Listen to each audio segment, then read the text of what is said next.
was an austerity measure. These are harsh economic decisions that are taken mainly aimed at reducing government expenditure while cutting down on cost. So we look at two circumstances under which the austerity measures are implemented. We can implement it through taxation, higher taxations. That is already in effect. Then we also look at it when it comes to government spending. That is now where we draw the line and we ask ourselves how sincere the president was in his utterance. First, let me disagree with that utterance based on the venue of communication. As the head of state, this industrial action, I don't want to refer to it as a strike.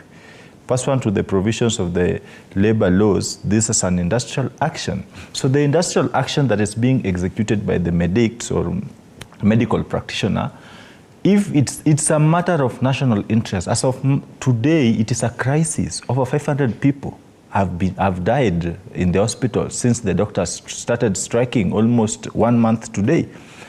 The president ought to have had a State of Nation address if it was very urgent. But again, we have a president who wants to politicize government deliverabilities of services to the people.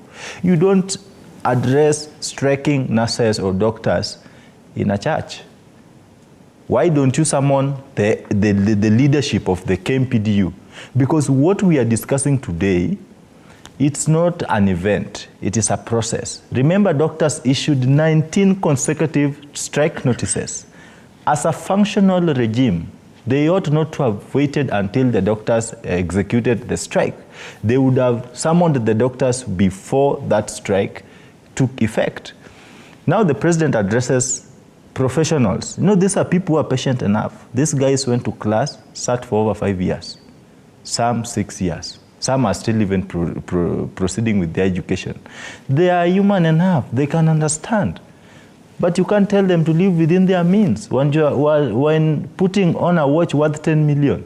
But you are spending over 3 billion on domestic travel. The president argues that the public wage bill is at 47% of all collectible revenue, which is not sustainable by any standard. Something has to happen, and probably that's where the conversation should start. But the question is that the direction we are heading?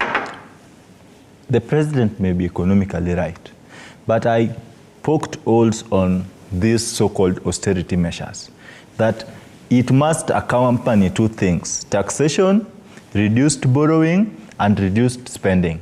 Where we have a bone of contention is on spending. The Auditor General, who is our trusted reporter on government financial expenses, has reported that State House uses almost 4.8 million every day on, how do you call it? Hospitality. It is in the public domain. The Auditor General has reported that the president, in this short duration he has stayed in office, he has used 3 billion taxpayers' money in domestic travel. He has used 1.7 billion on international travels. State House renovations and etc. We have all these. I mean, we can cut on budgets. You saw the other time the ministers were traveling. Some had to be asked, why are you carrying your concubines into an international trip on taxpayers' money? We have seen countries that have led by example. We had a meeting here in Kenya during the climate summit. Allow me to tell you as a participant, there are countries who sent less than 10 members delegation. But we have a country that has too little to offer, but too much to spend. We have a country that will send a delegation of 100 people. For what reason? So my only concern is about spending culture. The president should lead by example.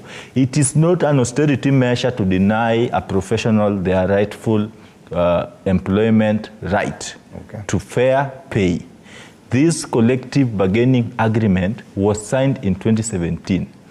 Nabeswa can tell me that the president was not yet the head of state. Nabeswa was the deputy president.